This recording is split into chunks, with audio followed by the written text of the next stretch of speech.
Nimurebe ibi byose ndababwiza ukuri yuko hatazasigara ibuye rigeretse ku rindi ritajugunwa. Ayo ni amagambo yanditse mu gitabo cya Matayo ibice 24 umurongo wa 2. Mu gihe kandi mu gitabo cya Matayo 24 umurongo wa 7 handitse ko ishyanga rizatera irindi shyanga n'ubwami bugatera ubundi bwami. Ese intambara tubona ziri ku isi aho zaba zihuriye n'ibyanditswe byera cyangwa se amagambo ari muri Bibiliya, isezerano rya kera ndetse n'isezerano rishya? Ese intambara ya Iran, Amerika ndetse na Israel haraho byaba bihuriye? Nje kumara amatsiko kubyo utazi kuri intambara, amateka y'intambara, imva n'imvano y'intambara ihuje Amerika, Israel ndetse na Iran. Nge ndi Oziana Benga, iyi ni Kivu Waves Ready. We komeza ubane natwe kugira ngo umenye byinshi kurushaho. Ushobora kuba utari uzi ko igisasu cya kirimbuzi cya mbere cyarashwe ku isi cyarashwe na Leta Zunze Ubumwe za Amerika. Byashoboka ko wahereye kera wumva bavuga ngo Amerika nk'igihugu cy'igihangange. Mu nkuru nyinshi z'intambara zavuzwe, amazina nka Iran, Iraq, Israel byumvikanyemo cyane. Ni buri gihe Leta Zunze Ubumwe za Amerika zigarukaho n'ibindi bihugu hibazwa icyo baba bakorera mu bindi bihugu. Gusa Amerika yisobanura ivuga ko yagiye kugarura amahoro no guhagarika ibikorwa by'ibisasu bya kirimbuzi. Uyu munsi mu kirere cya Iran hari kwirirwa imyotsi ya misile ziri kugera arenze ibirometero 2532. Iyi ntera iri hagati ya Iran na Amerika aho izi misile ziri guturuka. Urugendo ziri gukora ruri kwihutisha akazi kari gukorwa n'indege z'Abanyamerika kuko zari kwifashisha amasaha arenze 5 kugira ngo zihagere. Iyi ntambara ihanganishije ibihugu byo mu burasirazuba bwo hagati yashegeshe abahatuye, dore ko kugeza ubu abagera kuri 333 bamaze kuhasiga ubuzima, naho abasaga 747 bamaze kuyikomerekeramo. Iran nayo ikomeje kwigaragaza nk'igihugu kidapfa kuvogerwa, yemeza ko imaze gukomeretsa abasirikare ba Leta Zunze Ubumwe za Amerika basaga 560. Benshi bari kwibaza icyo Amerika yaje kumara muri iyi ntambara yakabaye iri hagati ya Israel, Iran, Kuwait, Qatar, Leta Zunze Ubumwe z'Abarabu, Bahrain ndetse na Saudi Arabia. Utwo duce twose mvuze dukora ku gace k'inyanja ya Mediterranean kitwa Persian Gulf, gakungahaye kuri peteroli na gaz. Ibihugu byose bigikoraho bigira inyungu kubihakomoka, kandi byose bifitanye umubano na Leta Zunze Ubumwe za Amerika, usibye Iran yonyine niyo bidacana uwaka. Twirengagije ibyo kandi, Amerika ivuga ko iri muri iyi ntambara kugira ngo ihagarike Iran nikomeze gukora ibisasu bya kirimbuzi. Twibukiranye, ntangira nababwiye ibisasu bya kirimbuzi byatangijwe na Leta Zunze Ubumwe za Amerika ubwo yarasaga Hiroshima. Nyuma y'irasa hakurikiyeho n'irindi rya kabiri naryo ryakozwe na Amerika, irasa mu Buyapani nanone ahitwa Nagasaki. Mu mwaka w'1945 hari tariki 9 z'ukwezi kwa 8. Iki gisasu cyishe abarenga 246 kinasigira ubumuga bwo mu mutwe abagizweho ingaruka n'iki gisasu. Hanyuma se ni gute Amerika yabaye nyirabayazana y'ibisasu bya kirimbuzi yaje guhinduka umuvugizi w'ababirwanya, ikabuza abandi kubikora nabo yumvise babigerageze ikabahigisha uruhindu? Ubu Amerika na Iran rurageretse, ubundi uru rwango rwaje ryari? Wakibaza ngo rwaturutse. Reka tubive umuzi n'umuzingo, tuzingure inyandiko turebere hamwe uko byatangiye.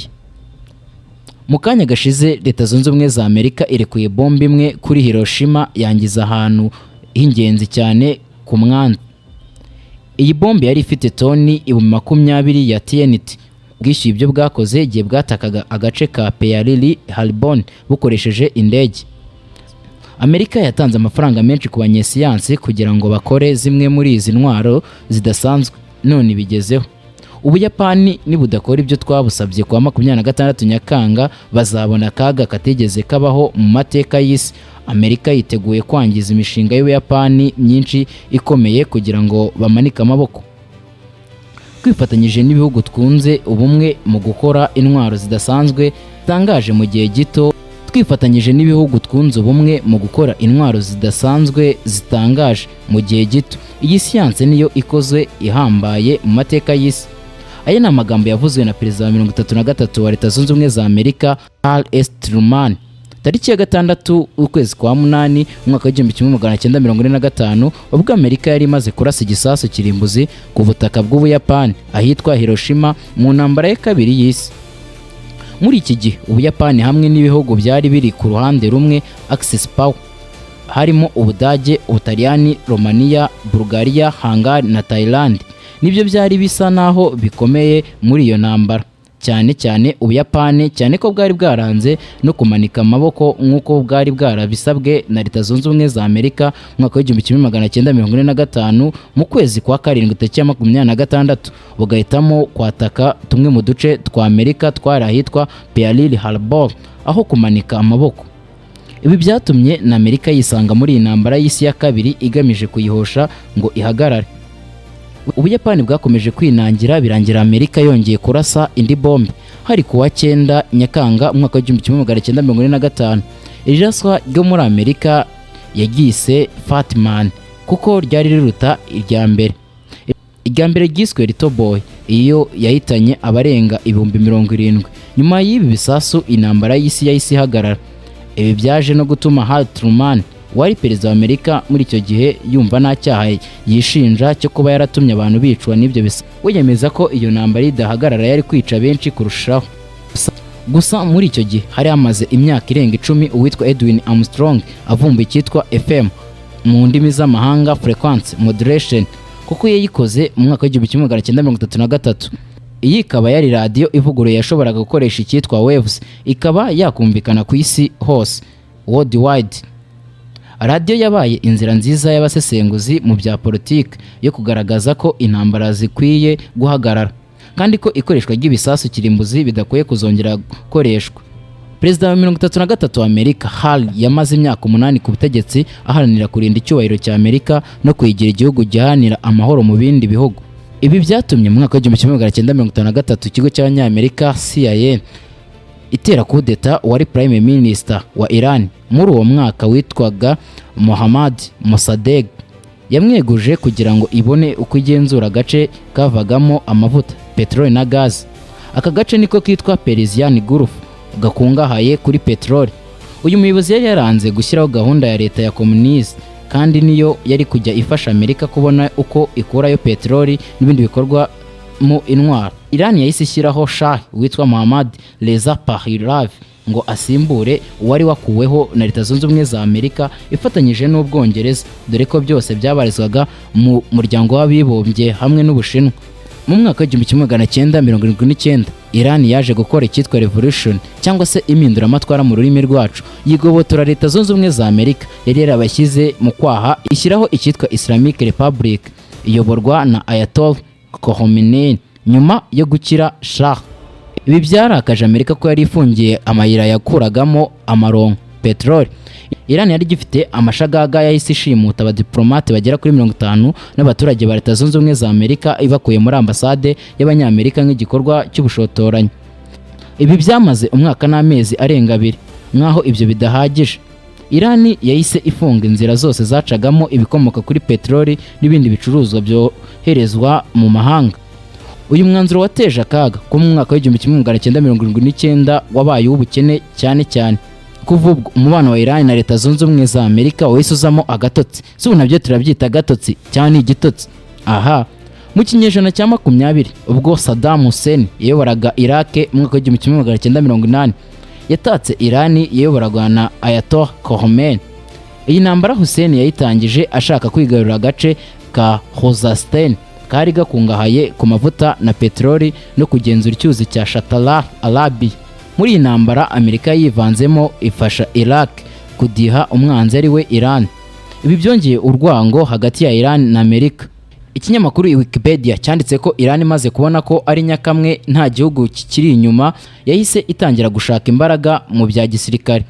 Byaje kwemezwa ko mu mwaka wa 2000 Iran yatangiye gukora ibisasu bya kirimbuzi igamije kuzabyifashisha ihangana na Israel ndetse na Leta Zunze Ubumwe za Amerika byari byarayibujije guhumeka.